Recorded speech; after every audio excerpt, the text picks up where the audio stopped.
Splatoon Island from YouTuber Mike Inell was my favourite fake game announcement from April Fool's Day. The amount of creativity shown was absolutely incredible, pun fully intended. The reason why it was my favourite fake game announcement from April Fools was because it actually felt believable. It featured environments that felt like they belonged in the world of Inkopolis. You had Splatfest featured in that trailer. You got Inklings in there that looked like they were Inklings from the main Splatoon game. Also, it featured fan favourite characters like Callie and Marie.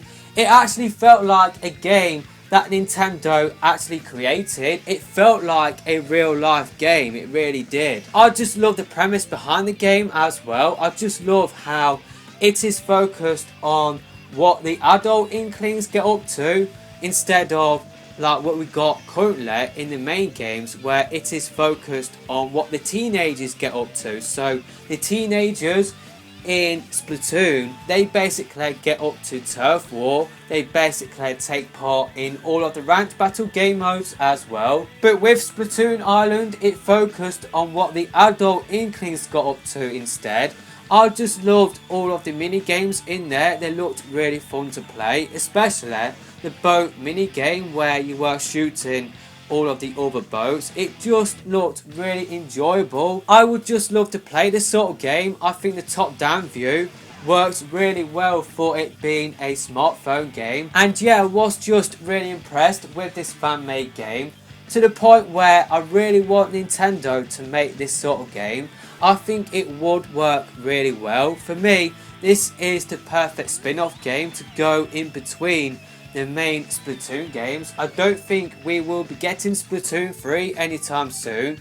So I think a game like this, I think it would work really well.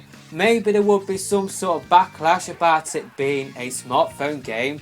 Maybe Nintendo could develop the ideas a little bit further for it to be a Nintendo Switch game instead of it being a smartphone game. But I personally wouldn't have a problem with a spin-off game coming out for the smartphones. And yeah, I'd just love to see Nintendo come out with something like what Mike Inell created with the Splatoon Island announcement trailer. For me, this is the perfect spin-off game. I do have other spin-off game ideas that I will be talking about in another video, but for me, Mike Inell, or Mike Inell, probably might have pronounced his name wrong, apologies if I have, but Mike, he pretty much came up with the perfect spin-off game that I really want to happen. I really want Nintendo to actually come out with something like this. I really want this fake game to be made in real life. It was such a good idea with bags of imagination and bags of creativity.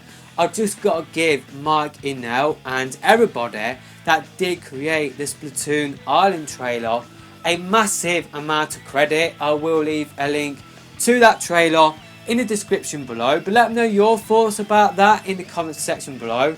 Would you like to see a spin-off game like Splatoon Island come out? Would you be bothered if it was a smartphone game? I wouldn't be, but I know some people might be, so yeah, maybe that would be a little bit of a problem. But that hasn't stopped Nintendo coming out with spin-off games like Animal Crossing Pocket Camp on the smartphones, Fire Emblem Heroes as well. So maybe Splatoon will get a spin-off game for the smartphones as well. And what better route to take than what Mike Inell did with Splatoon Island. I think the new idols in that trailer look really cool as well. It's just a shame that this is just a fan-made game and it's not a game made by Nintendo. It's just such a good idea. I really want it to happen. So yeah, let me know your thoughts about it in the comment section below. And yeah, we'll see you in another video soon, hopefully.